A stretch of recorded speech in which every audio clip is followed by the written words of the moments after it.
Facciamo un break, ma soltanto per parlare di una tematica importante che tra altre cose ci riguarda da vicino, il Venezuela, le sorti di un paese che sono davvero appese ad un filo. Storia Limes Club con il presidente, il professore Guglielmo Cevolin, che ringrazio per essere in nostra compagnia, molto attenta a queste dinamiche, continua insomma a creare, a dare stimoli, impulsi, a creare insomma anche delle situazioni oggettive per capire effettivamente dove sta andando questo paese e soprattutto le sorti che lo potrebbero attendere. Maduro da una parte, Guaidó dall'altra, e in mezzo cosa c'è? Ma ci sono gli italiani, i friulani, e infatti proprio di questo abbiamo parlato al Salone del Popolo di Palazzo d'Aronco, la sede dell'amministrazione comunale, con il sindaco che ha collegato il Friuli al Venezuela, con il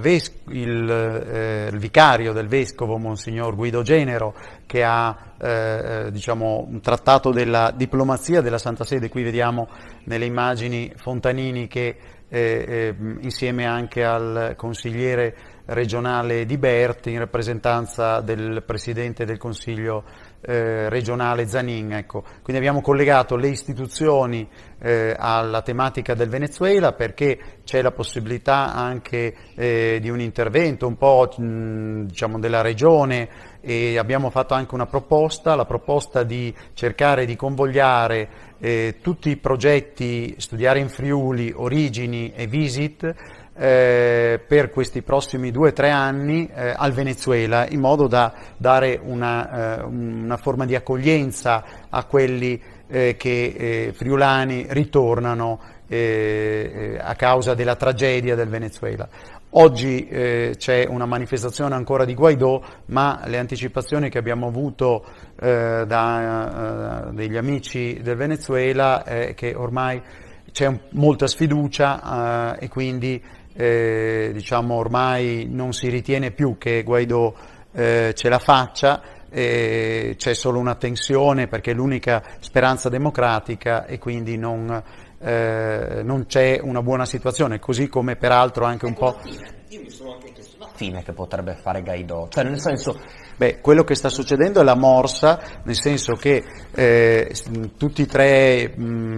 i poteri, il Tribunale Supremo di Giustizia, l'organo generale di controllo e il Comitato elettorale e il Consiglio elettorale nazionale, che sono organi tutti allineati con Guaidó, come abbiamo descritto un po' nella rivista Limes, anche proprio con il mio saggio,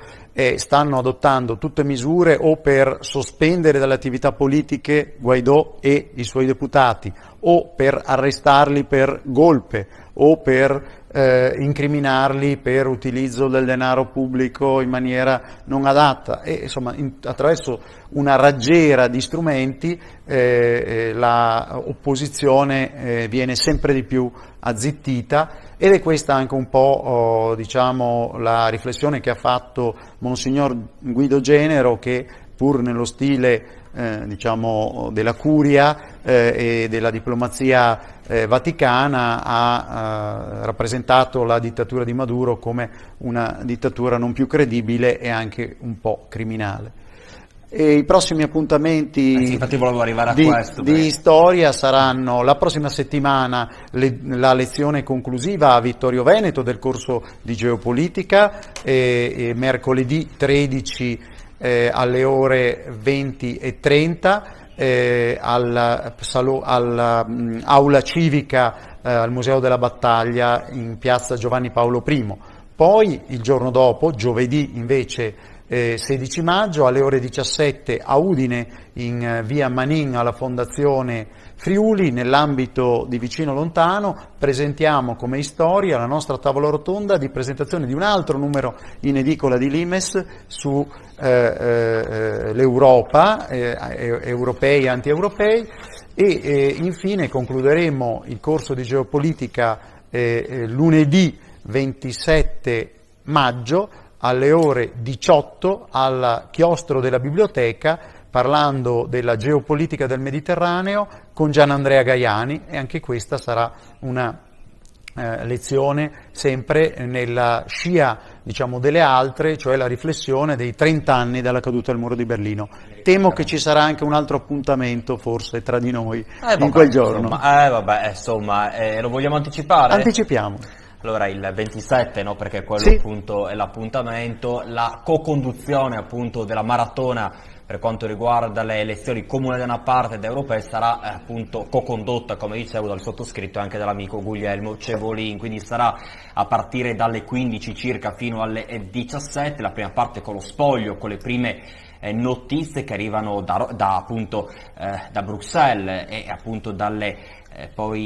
municipalità interessate dal voto, poi la seconda parte, il telegiornale, insomma, che vedrà anche la partecipazione di politici, amministratori e quant'altro, ma la prima parte appunto con ospiti anche di un certo appeal sarà affrontata appunto da me e dal professor Guglielmo Cevolin. Bene, grazie molto ancora bene. per questa disponibilità che ci ha offerto, grazie davvero professore, ci vedremo nei prossimi appuntamenti. Grazie a voi.